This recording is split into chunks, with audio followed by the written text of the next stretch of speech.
Bismillah walhamdulillah wassalatu wassalamu ala rasulillah asyhadu an la ilaha illallah wahdahu la syarikalah wa asyhadu anna sayyidina Muhammadan abduhu wa rasuluh. Qala rabbi shrah li sadri wa yassir li amri wa hlul 'uqdatam min lisani yafqahu qawli. Rabbi zidni ilma warzuqni fahma. Allahumma inna na'udzubika min ilmin la yanfa' wa qalbin la yakhsha wa 'amalin la yurfa' wa du'ain la yusma'. Amin. Amma ba'd. Yang saya hormati DKM Masjid Agung As-Saurah Abah Kiai Haji Ma'mun Syahroni serta jajaran pengurus beserta dengan para jamaah salat maghrib dan salat isya insyaallah yang sebentar lagi juga akan kita laksanakan. Alhamdulillah wa syukurillah, pada malam hari ini kembali kita bisa bersama-sama berkumpul di tempat yang mulia ini untuk mengkaji tentang fikih, kemudian akidah, juga tentang akhlak. Dan untuk malam hari ini insyaallah sesuai dengan bulannya, sekarang kita masuk bulan Maulid, maka perlu kita sampaikan berkaitan tentang Maulid Nabi Muhammad SAW, di mana Rasulullah SAW ini adalah manusia terbaik dan juga rahmat yang terbesar yang diberikan oleh Allah Subhanahu wa taala kepada kita semuanya sebagai umat beliau. Maka pada kesempatan kali ini saya ingin membahas tentang apa yang berkaitan tentang Maulid Nabi ini yang diperingati hampir seluruh muslim yang ada di dunia ini, ya, negara-negara muslim yang ada di dunia semuanya memperingati perayaan Maulid Nabi Muhammad sallallahu alaihi wasallam ini. Tahtafilu al-ummah al-islamiyah kulla amin bil Maulidin Nabi asy-syarif. Wa nara man ya'taridu ala dzalika al-ihtifal wa yaqulun innahu bid'ah fama haqiqatu dzalik. Jadi umat Islam seluruh dunia hampir semuanya merayakan perayaan Maulid Nabi Muhammad SAW. Hanya saja ada sebagian kecil di antara mereka yang mempermasalahkan karena memang dianggap sebagai sesuatu yang tidak pernah dilakukan oleh Rasulullah dan para sahabat. Maka bagaimana kita menyikapi sementara di negara kita sendiri, ya, dalam cakupan nasional juga ada peringatan Maulid Nabi Muhammad SAW. Bahkan juga ada ditulis dalam kalender, insya Allah nanti hari Senin, hari libur tanggal merah, karena sebagai bentuk penghormatan kita kepada Maulid Nabi Muhammad SAW.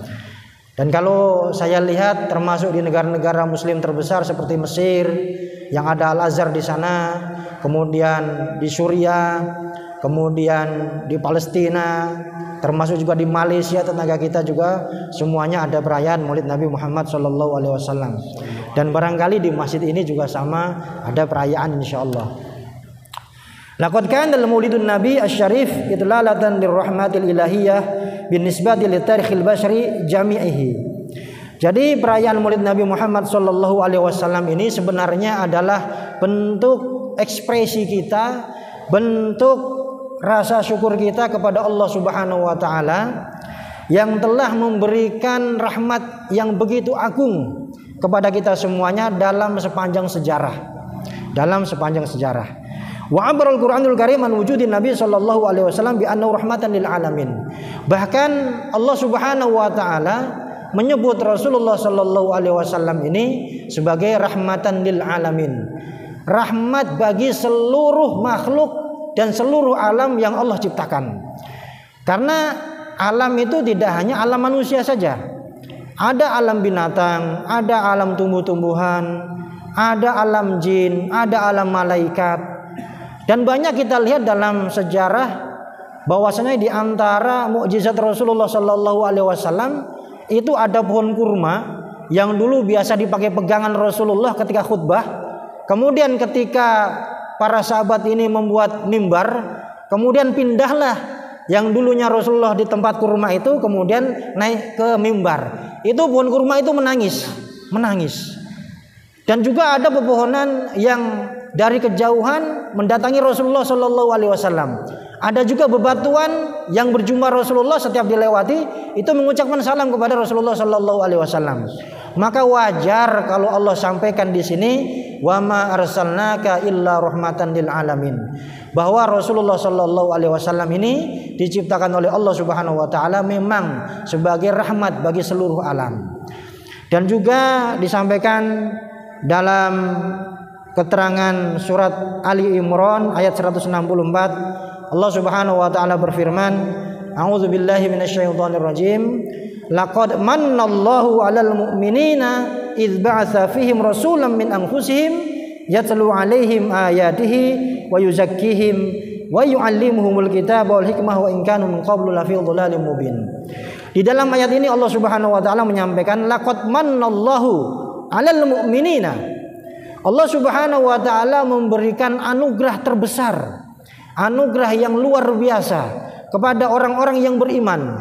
Idz ba'atsa fihim rasulan, yaitu ketika Allah Subhanahu wa taala mengutus manusia yang bernama Muhammad sebagai utusannya untuk menyampaikan risalah kepada kita sebagai umat Islam, umat yang terakhir di antara umat yang diciptakan oleh Allah Subhanahu wa taala.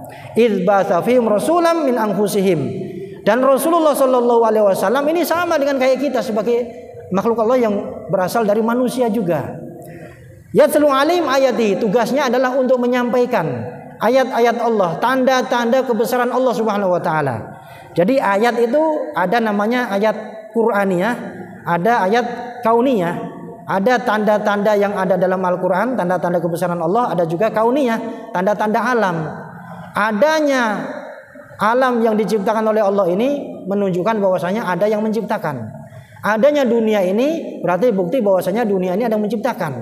Adanya kita ini berarti adanya yang menciptakan. Makanya ayat itu juga diartikan sebagai tanda-tanda bahwasanya Allah Subhanahu wa taala adalah pencipta dari semua yang ada di alam raya ini.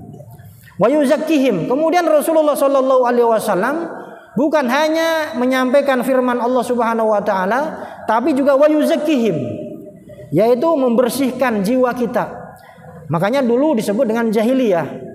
Jahiliyah itu bukan berarti orangnya bodoh, tapi orangnya memang dia belum mengenal dengan ajaran Islam.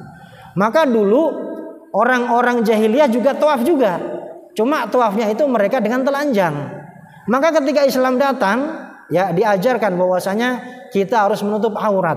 Ada aurat yang ditutup bagi laki-laki, ada aurat yang ditutup bagi perempuan. Nah, ini diajarkan dalam Islam.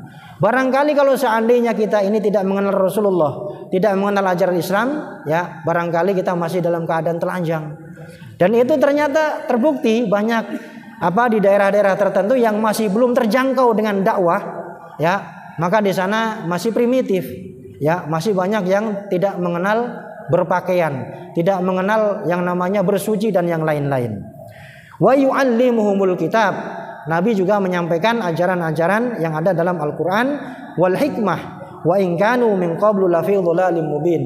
Walaupun mereka sebenarnya sebelumnya berada dalam kesesatan yang nyata. Jadi Rasulullah Shallallahu alaihi wasallam ini adalah anugerah yang besar dan nikmat yang paling besar yang Allah berikan kepada kita. Makanya nanti disampaikan laqad mannallahu 'alal mu'minin, ya, bahwasanya Allah memberikan anugerah yang besar kepada orang-orang yang beriman, yaitu dengan diutusnya Rasulullah Shallallahu alaihi wasallam.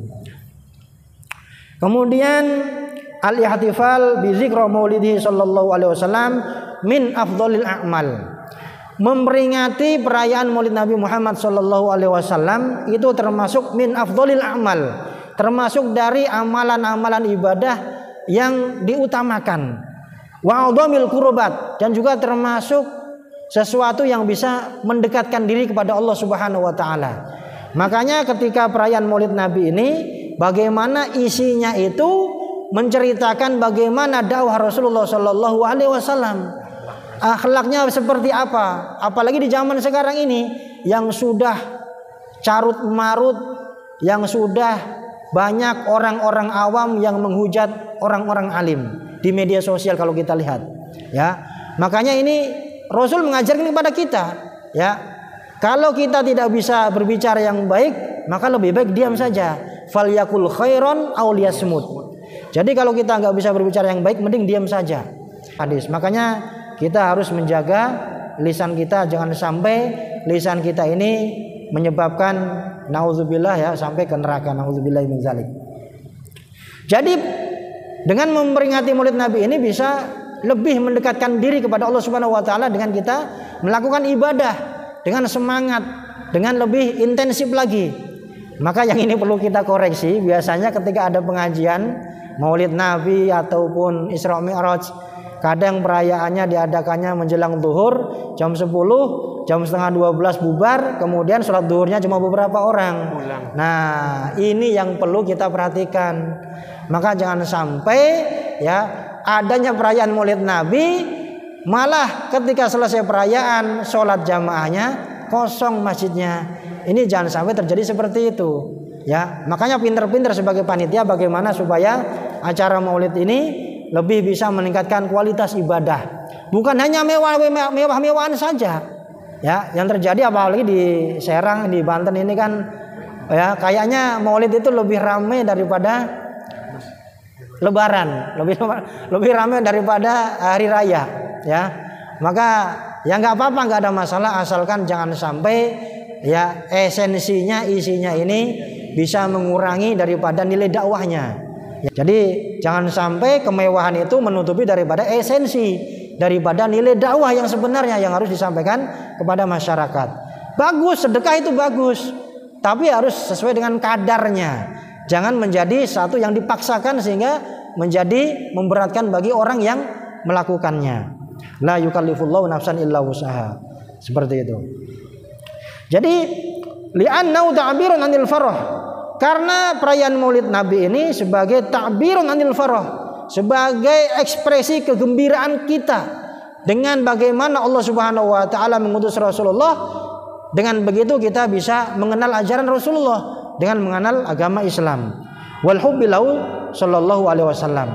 Apalagi mahabbatun Nabi sallallahu alaihi wasallam, mencintai Nabi ini termasuk aslun min usulil iman, termasuk daripada inti daripada keimanan kita, termasuk daripada rukun iman kita. Bagaimana iman kita birrusul kepada utusan Allah Subhanahu wa taala.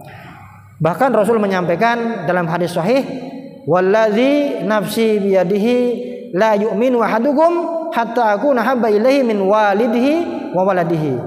Jadi tidak dianggap seseorang itu beriman apabila cintanya kepada Rasulullah itu kalah daripada cintanya kepada orang tuanya ataupun kepada anaknya.